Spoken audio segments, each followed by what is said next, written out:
Bom dia, meus amados, que a graça e a paz do nosso Senhor e Salvador Jesus Cristo, que vem da parte do nosso Deus, possa nos abençoar, nos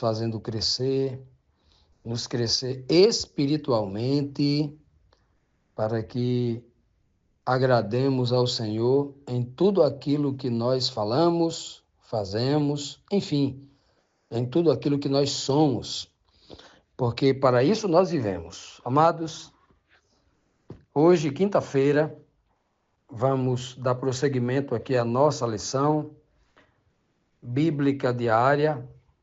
A lição dessa semana estamos estudando sobre o agir em favor do irmão, cuidado, com o irmão, cuidado para que o irmão não tropece. Precisamos cuidar do irmão, ajudando, preparando para o reino de Deus. Fazendo isso, a gente não está apenas beneficiando o nosso irmão, mas a nós mesmos, né? Isso é o que o apóstolo Paulo nos ensina, com muita simplicidade, com muita erudição, mas também com muita simplicidade. Parece até contraditório, mas é uma verdade. Ontem, na quarta-feira, nós vimos dois textos do apóstolo Paulo, Romanos 14:8 e Romanos 14:9, quando ele deixa bem claro que nós vivemos para o Senhor. E se morremos, também morremos para o Senhor, porque o Senhor Jesus, ele é quem foi colocado como cabeça da igreja e nós pertencemos a ele. Então, nós não temos ninguém que pertença a nós, mas nós pertencemos a ele. Então, se nós não mandamos nem nós mesmos, nós não temos nenhuma autoridade para estar mandando no irmão. Irmão é aquele que a gente vai ajudar, não é aquele que a gente vai mandar nele, né? Exercer a autoridade hierárquica ou dominação sobre o irmão. Nós não estamos aqui para isso, né? E aí é preciso que os líderes religiosos, né, tenham esse discernimento espiritual para que não cometa abuso, aquilo que o mundo chama hoje de abuso de autoridade, porque para o mundo temos autoridade, né? Autoridade hierárquica. No âmbito da fé, no âmbito de Deus, não existe isso. O próprio Cristo disse: o mundo, eles dominam uns sobre os outros, mas aqui não é assim, não. Aqui é diferente. O próprio Cristo deixou isso bem claro, né? Então, os líderes religiosos abram seus olhos para que não se comporte como um mundano, se comporte como Cristo, né? Cristo era Senhor, era e é Senhor dos seus discípulos e de cada um de nós, mas ele nos tratou como amigos, é o que ele diz, né? Essa é a beleza do Evangelho, que infelizmente pouca gente compreende. Então, amados, Paulo também disse que se nós, né, Cristo morreu para expiar os nossos pecados, para que nós pudéssemos viver. Ele morreu, mas ele voltou a viver e ele continua sendo Senhor. Ele não perdeu o posto de Senhor, não. Ele não deixou de ser o nosso Senhor, não. Quando ele morreu, ele não disse: vocês agora serão senhores, mandem um nos outros. Ele não disse isso, não. Ele continua Senhor, ele continua cabeça.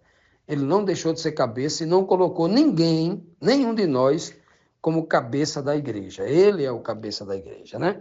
Essas foram as informações que nós aprendemos ontem. E hoje, na pergunta 9, temos aqui o seguinte questionamento: por que os homens não devem prestar contas a outros homens, no sentido de que ele deve subserviência, que ele deve, o sentido assim, eu sirvo a você e não a Deus, nesse sentido, né? Em que sentido? Vamos lá. Romanos 14, versículo 11 e 12, está escrito assim: porque está escrito: por mim mesmo jurei, diz o Senhor, diante de mim todo joelho se dobrará e toda língua confessará que sou Deus. Assim, cada um de nós prestará contas de si mesmo a Deus. Veja que no versículo anterior, o versículo 10, né, que dá base aqui ao versículo 11, que é o contexto imediato aqui do versículo 11, diz que nós não devemos julgar o nosso irmão, porque quem julga é Cristo. Aí Paulo vai dizer aqui no versículo 11, por que eu não tenho que dominar sobre o meu irmão? Por que a minha missão de vida não é ser superior ao meu irmão para comandá-lo, para dar ordem a ele, faça isso, faça aquilo. Mas quanto mais eu tenho autoridade espiritual, autoridade é no espírito.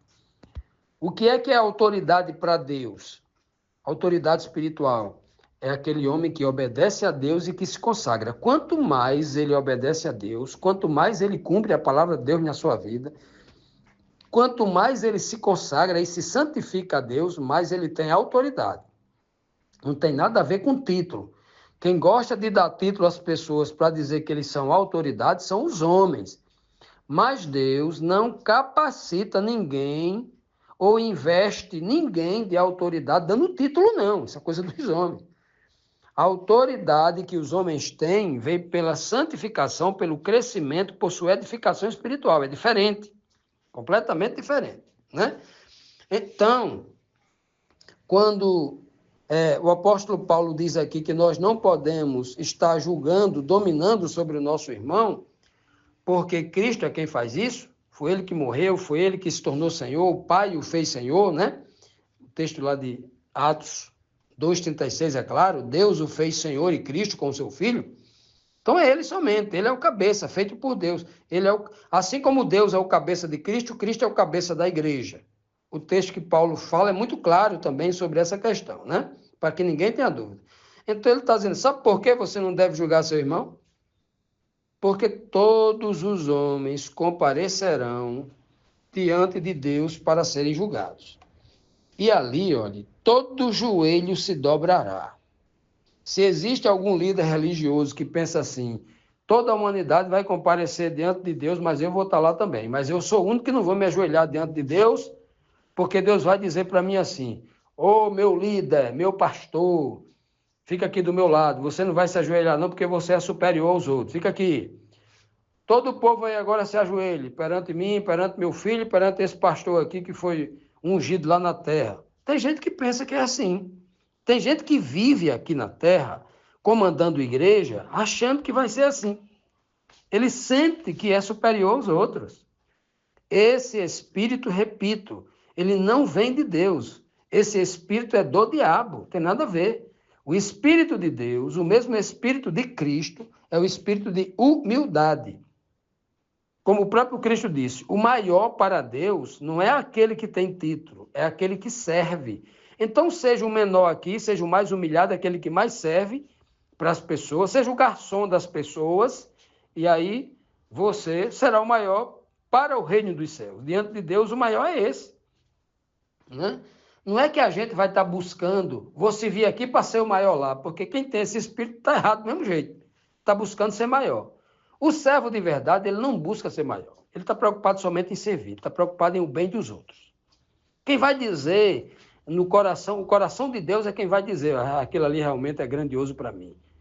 Isso é o que importa para nós, né? É o que Deus acha, é o que Deus vê, é o que Deus julga, é o que Deus pensa, é o que Deus declara. Isso é o que importa para a gente, para cada um de nós, somos cristãos, e não o que o mundo diz. Continuando, amados, vamos aqui para mais um questionamento. A pergunta 10 diz assim: pelo que devemos trocar o hábito de julgar os nossos irmãos? Se cada um de nós temos aquele velho hábito mundano de estar julgando o irmão, né? Olha, mas aquele irmão ali está errado, porque está fazendo isso, poderia fazer daquele jeito, aquele irmão ali é errado ali. Aquele irmão ali, olha, se afaste dele, aquele irmão não presta não, aquele irmão não tem jeito não. Já não sei quantos anos que ele não se ajeita. Ou seja, a gente perder tempo fazendo esse tipo de comentário, ou muitas vezes nem abre a boca, faz, mas a cabeça pensa, né? De qualquer forma, a gente está julgando, mesmo que no interior do seu pensamento. Então tem que ter muito cuidado com isso. Por quê? Como diz o apóstolo Paulo aqui, como diz a pergunta aqui, né? A pergunta diz assim: se eu tenho esse espírito, esse entendimento ou até esse procedimento, quando eu falo e ajo assim, eu tenho que trocar isso pelo quê? Tem que trocar, tem que haver a transformação, né?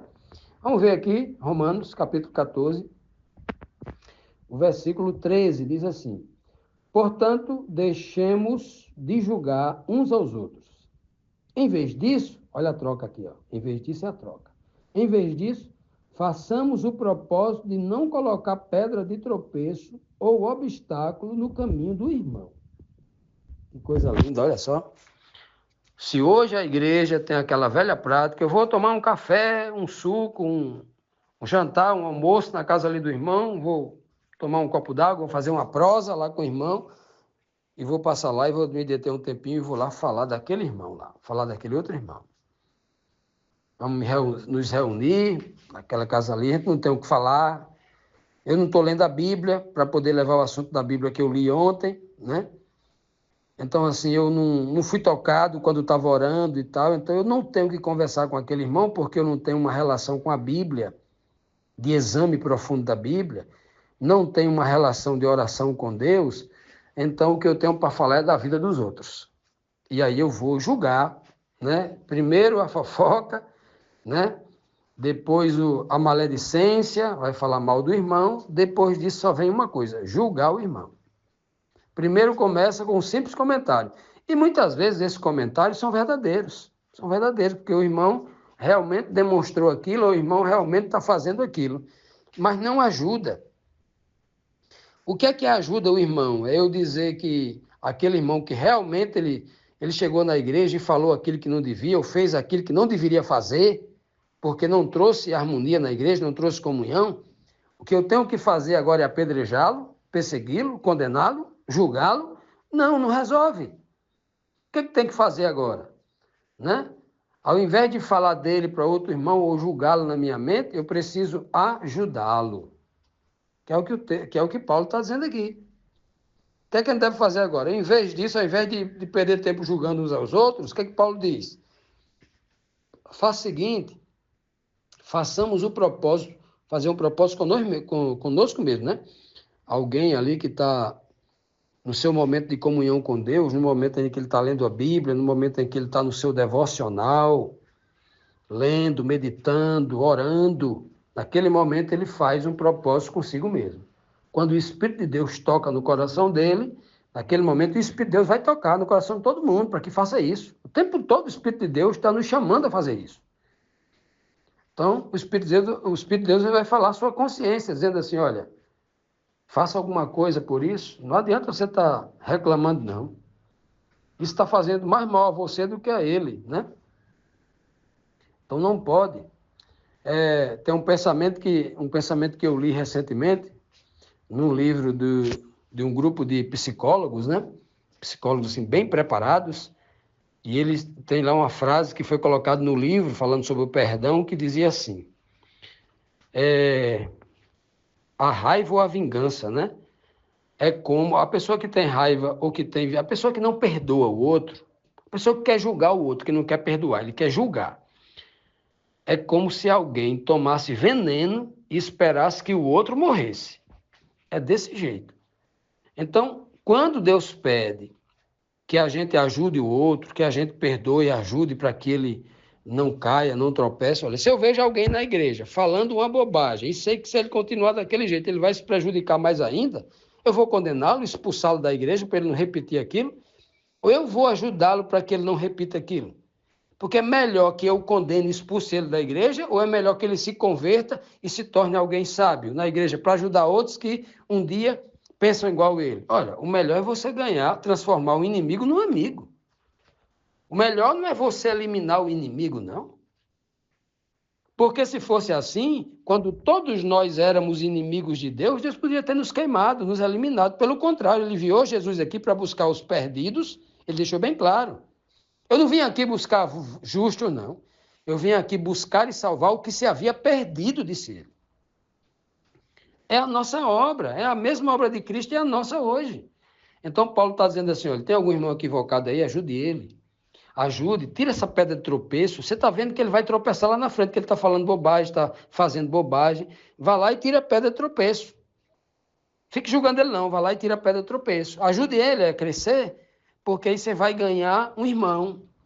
Você vai ver que alguém vai se converter. Se você julgar e perseguir aquela pessoa, não vai conseguir converter. Vai virar um inimigo, aquela pessoa vai se perder, né? Porque por sua causa pode se perder. Né? Não é necessariamente que alguém se perca porque eu estou perseguindo alguém, porque eu estou julgando alguém. Não é necessário. Mas se alguém que eu devo ajudar, ao invés, ela precisa da minha ajuda para crescer, e eu não dou essa ajuda, Olha, eu não estou, obviamente, contribuindo para a salvação daquela pessoa. E a igreja de Cristo é essa que Paulo está descrevendo aqui.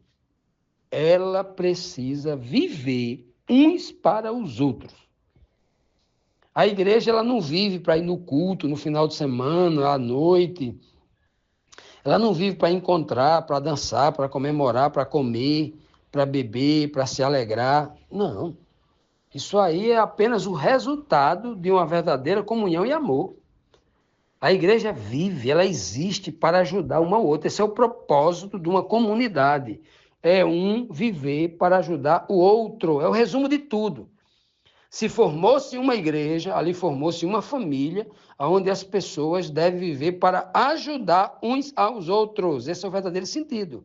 O resto é coisa vazia, religiosidade, né? É uma igreja que tem fofoca, irmãos que disputam um com o outro, um quer gritar mais do que o outro quer profetizar mais do que o outro quer... Isso não é igreja, não. Isso é um ringue. Isso é um lugar onde Deus não habita. Só o demônio está se sentindo bem ali. Então, a igreja de Cristo é aquela que vive para ajudar uns aos outros, fazendo com que os que servem, né, os que receberam o dom de servir, devem estar ali para tirar as pedras de tropeço, os obstáculos, limpar o caminho, aplanando ali para aquele que vem atrás não caia e nem tropece nas coisas erradas desse mundo.